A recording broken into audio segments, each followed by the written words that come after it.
Salutations à tous et à toutes, j'espère que vous allez bien. Ici Monsieur Lee, mais pour ce podcast, ce sera pas Monsieur Lee qui va vous parler.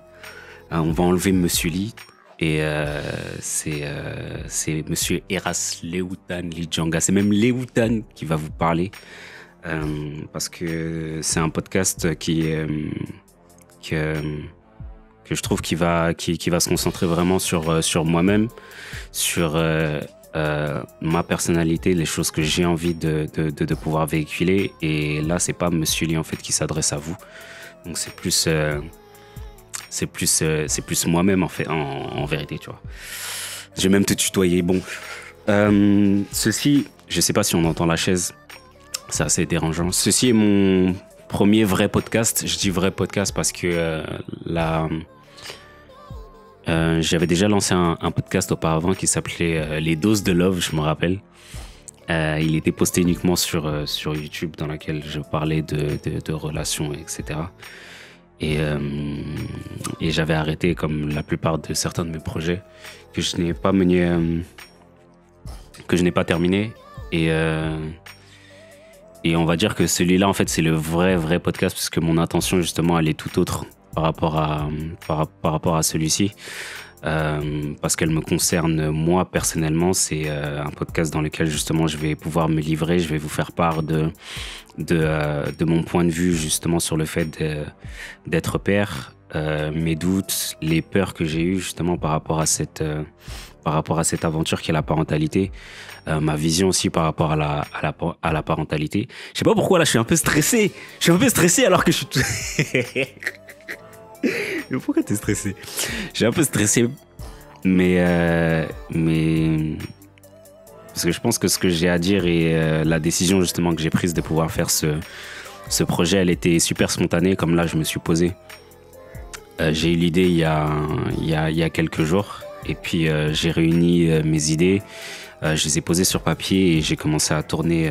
J'ai commencé à tourner directement. C'est pour ça que j'ai commencé aussi à filmer, parce qu'en vérité, je sais pas exactement où ça va aller pour l'instant. Je sais pas sur combien d'épisodes je vais faire ça. J'ai déjà l'idée principale et j'ai l'idée de la jaquette. J'avais l'idée en fait de GTA. Je sais pas pourquoi, mais la dernière fois j'étais en train d'y jouer et je voulais faire en fait un parallèle justement avec le podcast par rapport à GTA, parce que c'est quelque chose que je pense que la plupart, un jeu sur lequel la plupart des gens se reconnaissent, qui a bercé aussi notre enfance. Et les gens justement qui connaissent le jeu pourront justement faire le parallèle par rapport à GTA, et ils verront en fait là où je veux en venir par rapport au parallèle que j'ai fait par rapport à GTA. Donc au niveau du podcast, je sais pas exactement combien de temps ça va durer. Là, je me suis mis un timer. Pour ceux qui voient sur les vidéos, je me suis mis un timer d'environ 45 minutes. Je sais pas exactement où ça va aller. J'ai réuni quelques idées. Déjà, qui suis-je? Je vais commencer par me présenter. Donc, je m'appelle Lewutan Eras Lijanga. Je suis né à Kinshasa. J'ai 31 ans. Je vais bientôt les avoir. Là, je passe bientôt sur mes 32. Et puis aujourd'hui, à l'heure actuelle, j'ai deux enfants, deux petites filles, qui vient d'avoir 4 ans.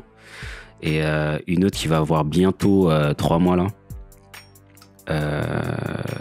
Naya et Shani, pour ceux qui voient, en ce moment je porte autour de mon cou un N et un S, donc c'est pour elles, pour ceux qui me demandaient justement sur les vidéos, mais pourquoi tu portes un N et un S autour de ton cou?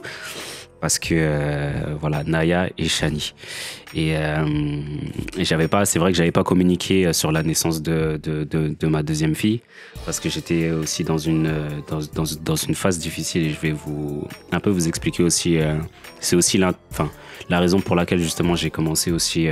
J'ai eu l'idée de faire ce podcast, parce qu'il y a quelque temps, j'ai passé une phase, on va dire, difficile de ma vie.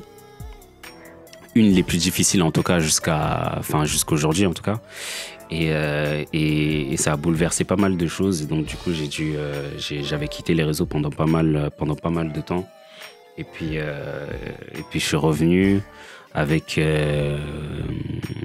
avec le désir de pouvoir faire quelque chose de nouveau sur les réseaux. Et puis, en fait, tous les projets justement, enfin, que je mène sur les réseaux depuis mon retour, ils vont un peu dans ce sens-là. Le fait de pouvoir partager justement sur ce que j'ai vécu un petit peu pendant cette phase difficile. Et ça m'a, enfin, je pense en tout cas que ça me permet, et ça agit en tout cas comme une thérapie, le fait de pouvoir m'aider à avancer en tout cas, parce que j'en suis pas totalement sorti, mais je pense que justement tous ces projets que je développe m'aident à me sentir mieux en tout cas, et à me sentir mieux aussi par rapport à moi-même, par rapport à ma créativité, par rapport à tout ce que je développe, par rapport à mes projets, etc. Bon, pour vous dire vrai, la vérité vraie, c'est que il y a un an de cela,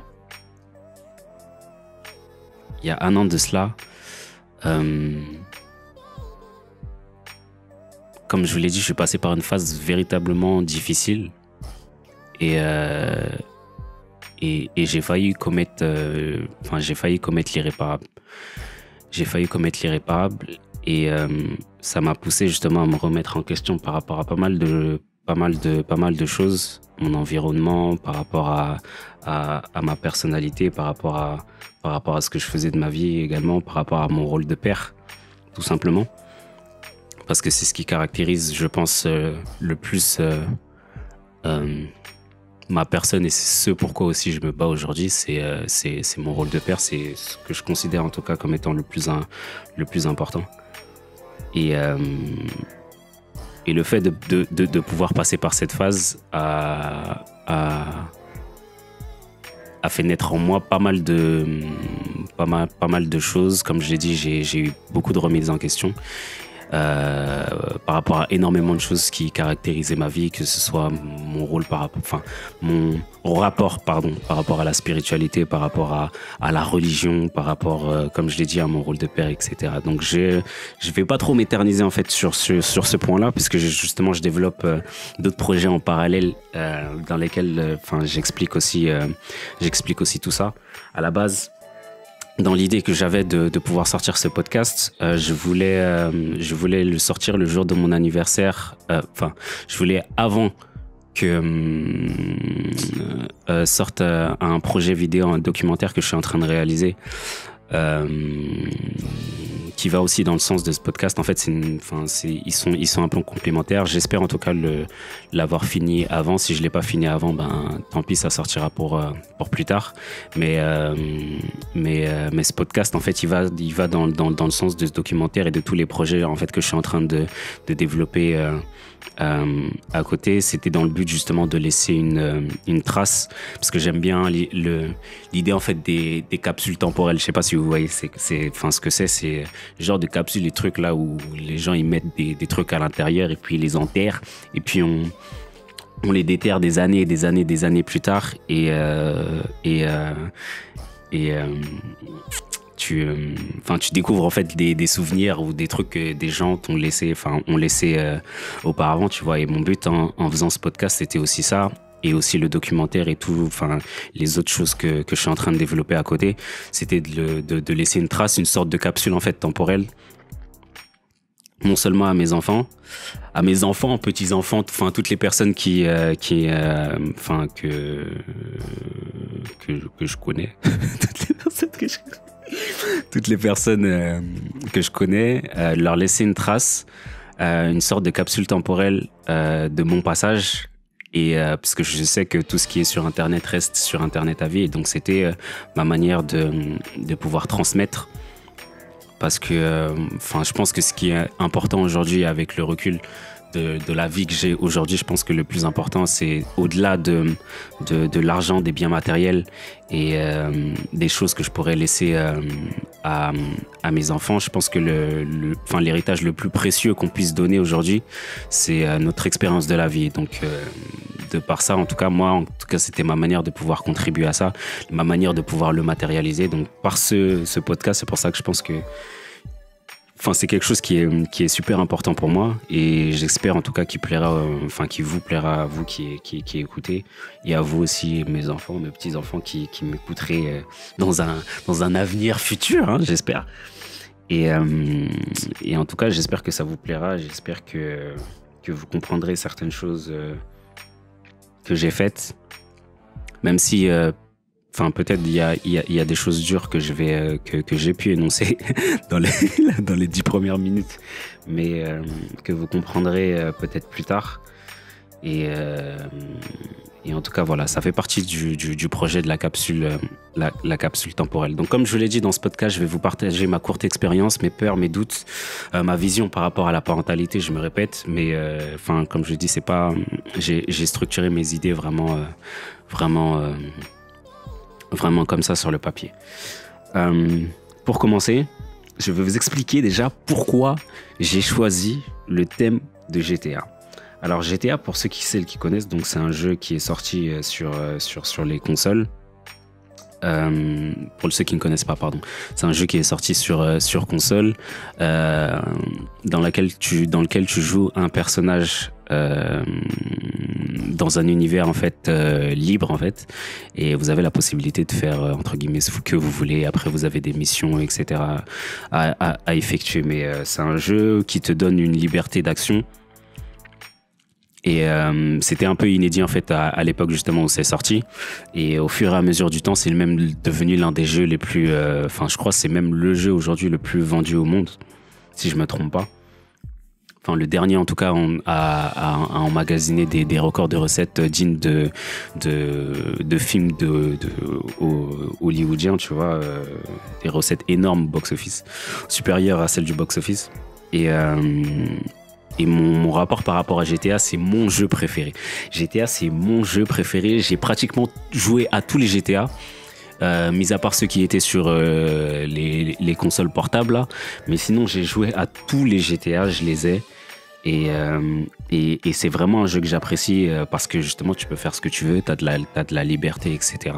Et le parallèle que j'avais fait par rapport à GTA, pour ceux qui se souviennent du premier GTA, donc qui caractérise justement cet épisode 1, c'était que tu voyais, tu jouais au jeu, mais la vue que tu avais était en 2D, c'est-à-dire que tu regardais, tu jouais au jeu, mais la caméra en fait, elle était prise d'en haut.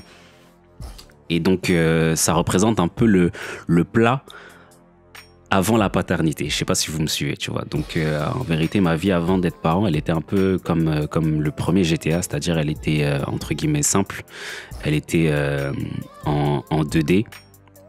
Et au fur et à mesure justement qu'on va évoluer dans les épisodes, vous verrez que la 3D va arriver, il y aura plus et infinité par rapport à ce que j'ai imaginé. Donc comme je vous l'ai dit, moi on va commencer par le commencement. Pour moi, être père, c'est quoi? Pourquoi j'ai eu envie d'être papa?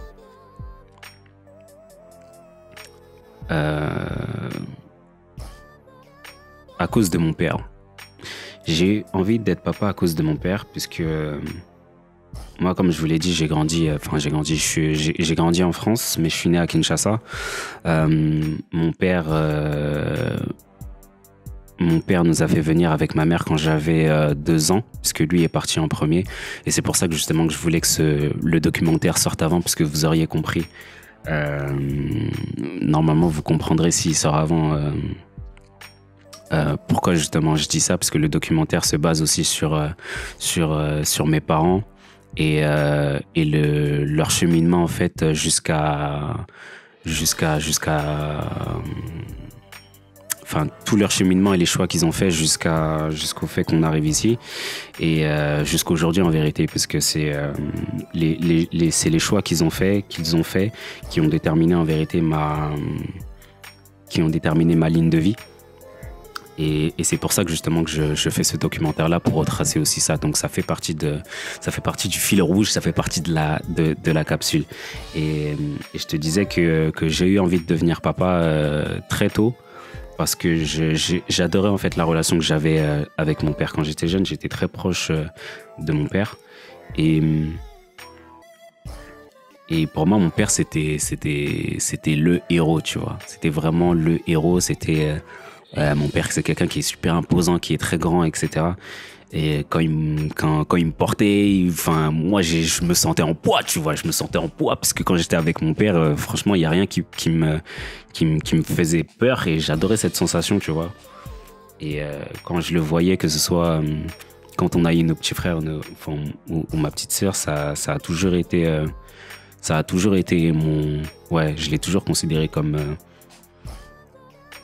mon héros parce qu'il m'impressionnait en fait. Mon père, c'était vraiment quelqu'un d'impressionnant quand il marchait, il nous portait avec un bras, tu vois.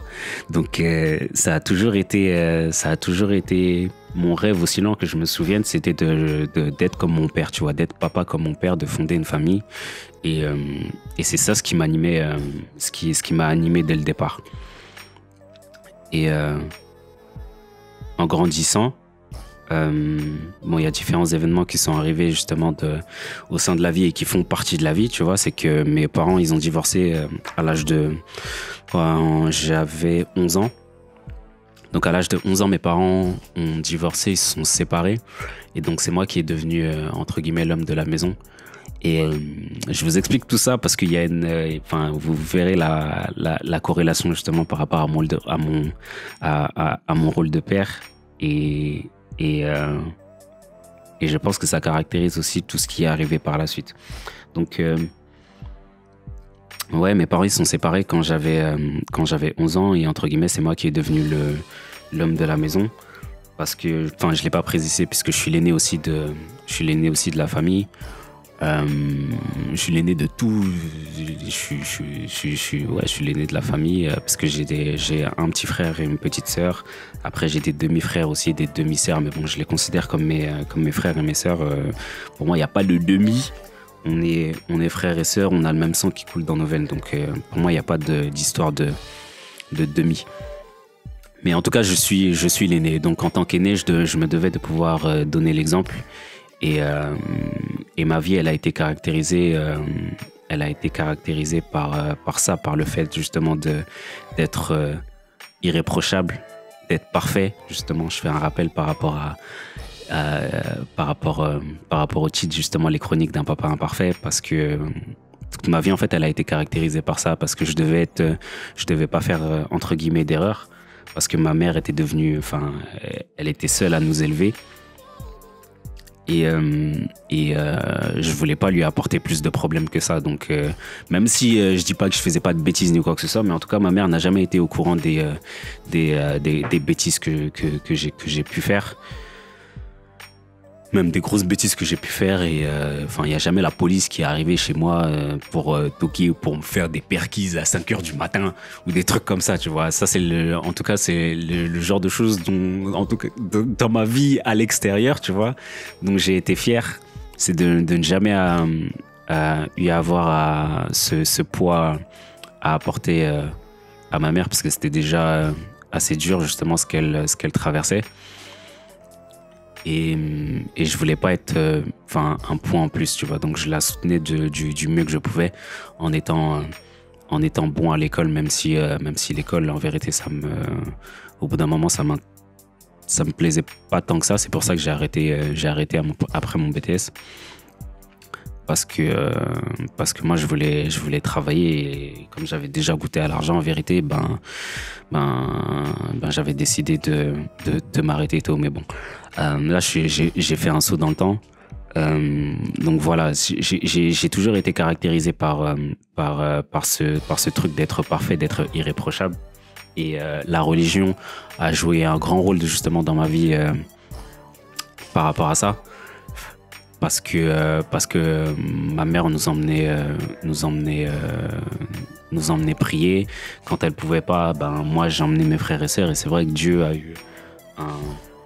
toujours une grande place en fait dans ma vie. Et quand je te dis justement que ça a une véritable empreinte dans tout ce qui me caractérisait, je faisais tout déjà pour plaire à Dieu.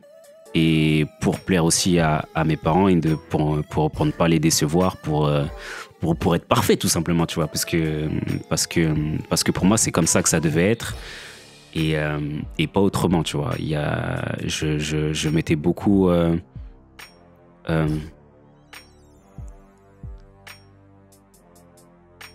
j'ai beaucoup mis les intérêts de ma famille avant les miens, et même en grandissant. Et ça a toujours été caractérisé par ça, en fait. C'est la religion qui a régi qui a régi ma vie jusqu'à mon plus grand... jusqu'à mon, mon plus vieil âge, est-ce que ça se dit? Ouais, jusqu'à un certain moment. Bon, aujourd'hui, moi et la religion, on est un peu en bif. Comme je vous ai dit, il y a différentes choses que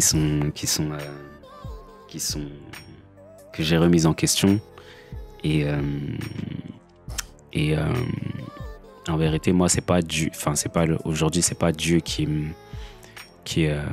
je suis pas fâché contre Dieu, mais plus contre la religion et les hommes. Et je considère plus la spiritualité que la religion aujourd'hui. J'essaie de travailler plus sur ma spiritualité que la religion. Mais bon, ça, c'est d'autres choses sur lesquelles je reviendrai plus tard. Donc, comme je vous ai dit, à ce moment-là, j'étais dans une période justement après l'adolescence, après la séparation de mes parents, où je devais être monsieur parfait. Donc, j'ai fait ce que j'avais à faire en soutenant ma mère du mieux que je pouvais. Et j'avais toujours ce truc en tête de pouvoir fonder une famille, mais après ça, justement, après ce qui était arrivé, mon but, justement, c'était de ne pas reproduire ce que j'avais pu constater au sein de ma famille, constater ou vivre au sein de ma famille. Je voulais vraiment former une famille parfaite, tu vois. Et mon but, c'était de toujours dans l'optique, justement, d'avoir des enfants, de fonder une véritable famille, mais que ce soit vraiment parfait, que tout se passe bien, tu vois. Mon but, c'était vraiment ça, vraiment que tout se passe bien. Et donc, pendant l'adolescence, j'ai commencé à me construire. Et pour pouvoir construire une famille, il faut trouver la poule.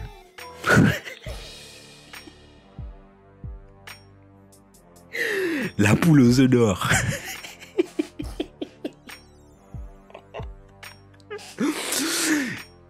Et dans ma quête de trouver la poule, je suis passé par différentes phases.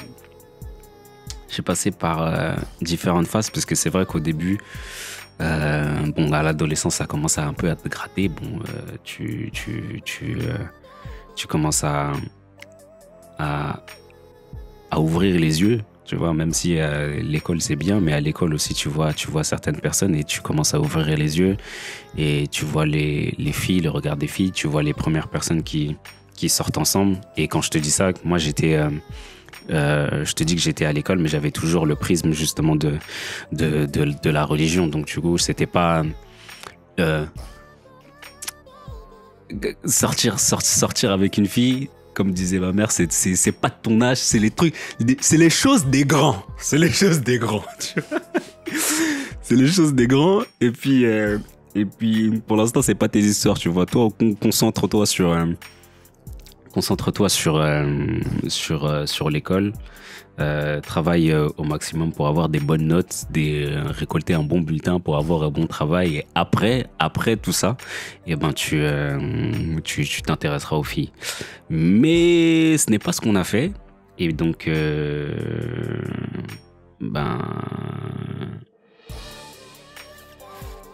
et du coup, à l'école, t'es confronté au visage t'es confronté au regard des autres. T'es confronté aussi au regard des filles. Et moi, à l'adolescence, j'étais dans une période où je m'appréciais pas du tout. J'appréciais pas du tout ma tête ni quoi que ce soit. J'appréciais pas du tout comment j'étais. J'avais un gros rejet par rapport à moi. Un gros manque de confiance en soi. Et ce qui m'a amené justement pendant la période justement dans laquelle j'étais au collège à mettre des produits éclaircissants, parce que je considérais que que je serais plus beau si j'étais clair. Donc j'ai mis du produit, j'ai mis du choco. D'ailleurs, je l'explique dans une vidéo que j'avais postée. Je sais pas si je l'avais postée aussi sur YouTube, mais en tout cas sur ma page Instagram, j'avais fait une vidéo où j'en avais parlé. Et je vous invite à aller la voir. D'ailleurs, si vous ne l'avez pas vue. Et ouais, je pense que je souffrais. C'est même pas. Je pense, je souffrais d'un gros manque de confiance en moi. Et mes critères étaient principalement basés sur des critères physiques, tu vois. Donc ce que je recherchais principalement chez les filles, c'était physique. Donc moi, je voulais une fille à peau claire parce que je voulais avoir des enfants clairs. L'archétype du coloriste, tu vois. Dans cette période, j'ai beaucoup traîné à Londres parce que j'avais un ami qui était parti s'installer là-bas. Et quand j'étais parti là-bas, ben, les filles et les femmes que moi je voyais là-bas, c'était ouf. Hein. Moi, ça avait rien à voir avec ce que je voyais ici. Et puis il y avait le fait qu'elle parlait anglais, tout ça. Donc moi, je me disais que ah non, moi, ma femme, faut que je la trouve ici. Ça sera trop stylé. Mes enfants, ils vont parler anglais, etc. Blablabla, tout ça. Et puis les Jamaïcaines. Moi, je cherchais les Jamaïcaines. Et puis au final, ça s'est pas fait. Et puis et j'ai évolué différemment, tant au niveau psychologique que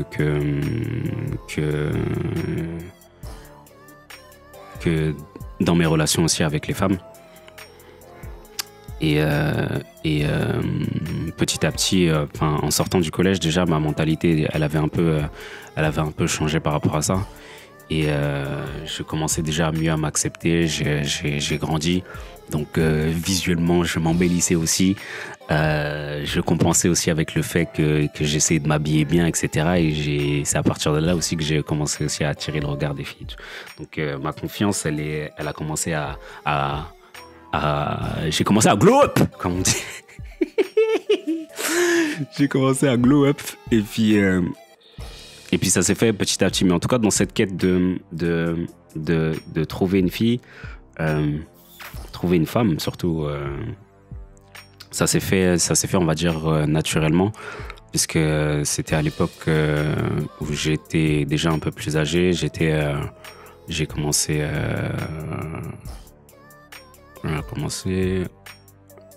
quand j'étais... Je dis pas n'importe quoi. Au BTS. Donc après mon bac. C'est à partir de là qu'on s'est connus. Après, avec ma femme, on s'est rencontrés en BTS. Bon, il y a eu différentes phases. On a fini par... j'ai fini par trouver la poule aux œufs d'or et dans ce que je recherchais justement chez une femme, eh ben, elle avait ce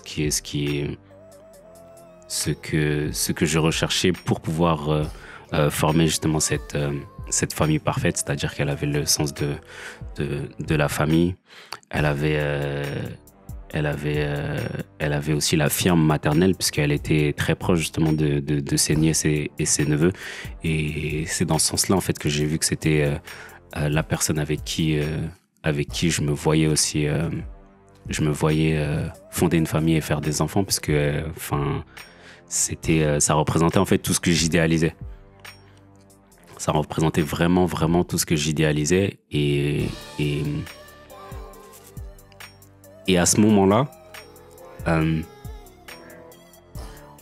en tant qu'homme, en tout cas, moi, personnellement, je sais que je pensais pas à tout ce qui caractérise vraiment le fait d'être père, tu vois. Parce que j'étais juste dans le fait de fonder une famille, mais on n'imagine pas et on prend pas véritablement conscience de tout ce que ça implique. En tout cas, moi, je sais qu'à ce moment-là, je prenais pas véritablement conscience de tout ce que ça impliquait en vérité par la suite, tu vois.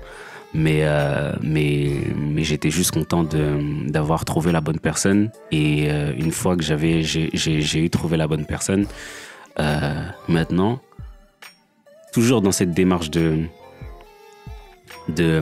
de former la vie, la famille parfaite et d'avoir un d'avoir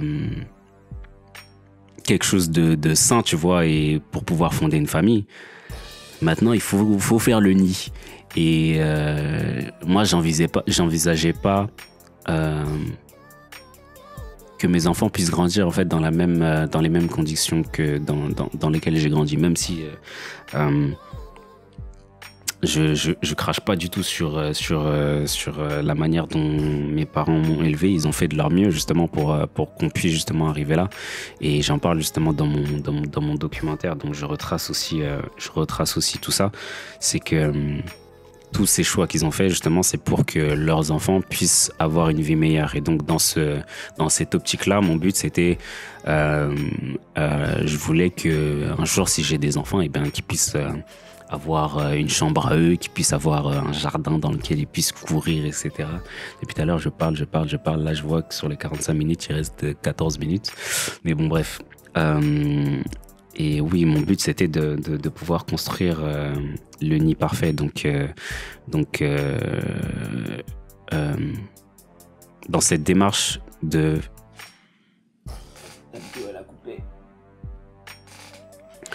Dans cette démarche de mener une vie parfaite, donc j'ai pas voulu sauter les étapes.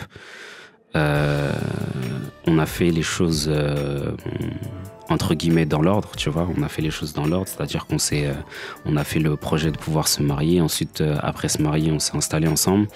Un an après, on a acheté notre maison. Et quelques mois plus tard, un an après aussi. Ouais, c'est ça. Un an après, notre fille a été née, tu vois. Et je pense que c'est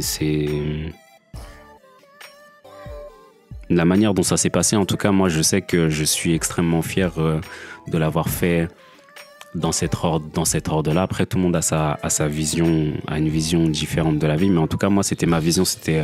Je voulais pas griller les étapes parce que je sais que déjà, élever des enfants, c'est quelque chose de difficile de par ce que j'avais vécu justement avec ma mère. Je sais que quand elle était seule, elle se débrouillait pour qu'on puisse toujours être propre, etc., pour qu'on puisse manger. Et c'est vrai qu'on n'a jamais manqué de quoi que ce soit. Et quand on nous regardait dehors, on n'avait rien à envier à d'autres enfants aux enfants par exemple qui étaient dans ma classe ou en dehors, tu vois. J'avais rien à leur envier.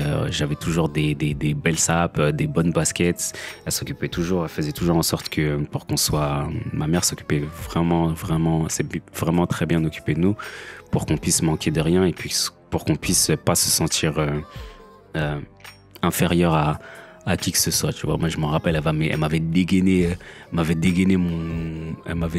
un ensemble Lacoste. Mais il faut voir comment les gens me regardaient à l'école. Mais j'étais trop frais. J'étais frais ce jour-là, non. Quand elle m'a dégainé mon ensemble Lacoste là, mais laisse tomber. Non, mais en tout cas, je sais que c'est avec le recul et en étant père aujourd'hui, la seule chose justement, une des choses justement ce que je souhaite, c'est de faire en sorte que mes enfants puissent grandir en se sentant déjà aimés, qui ne puissent manquer de rien parce que c'est aussi notre rôle justement en tant que parent et encore plus en tant que père, parce que on est dans cette optique où c'est un peu en vérité c'est pour moi, je considère que c'est une mission, tu vois, de pouvoir prendre soin de ses enfants, de pouvoir les élever correctement. Et c'est une mission qui est certes difficile, qui est plus difficile en vérité que ce que je pensais réellement, mais mais en faisant les choses étape par étape, en tout cas, je sais que moi, ça m'a permis ça m'a permis de pouvoir développer ça entre guillemets correctement pour l'instant, même si je sais que, que heureusement en tout cas que je suis pas seul pour le faire. Parce que je sais que je sais que seule l'histoire ne serait pas la même. L'histoire ne serait pas la même. Aujourd'hui, il y a des choses pour lesquelles je suis fier, par exemple en tant que papa, comme par exemple quand on va à l'école et quand on te dit que ta fille elle est super polie, ta fille elle est elle est polie, elle est respectueuse, elle dit bonjour, elle dit merci, etc. Et ben, c'est des choses pour lesquelles, en tant que parent, je suis extrêmement fier, tu vois. Ça veut dire que déjà, le travail que tu fais au quotidien porte ses fruits. Et en tout cas, je sais que leur mère est en grande partie responsable justement dans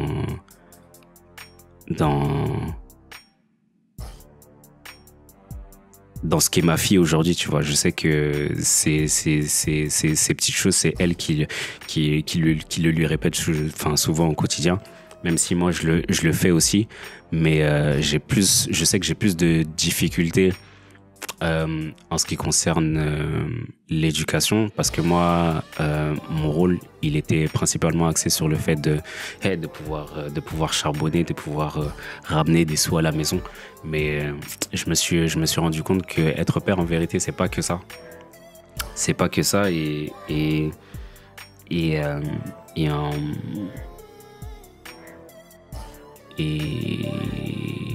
c'est difficile. C'est difficile. Franchement, moi, je trouve que c'est un travail qui est difficile. Certes, c'est difficile, mais dans lequel tu retires énormément de bénéfices, d'amour en retour.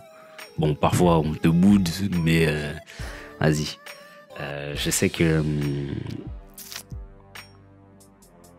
sais qu'en tout cas mes efforts ne sont pas vains dans ce sens, et je vais continuer en tout cas aujourd'hui plus que jamais à essayer de tenir mon rôle du mieux que je peux, surtout après tout ce qui s'est passé, et voilà. Je pense que je vais m'arrêter là pour la première partie déjà. Parce qu'au niveau de mes idées,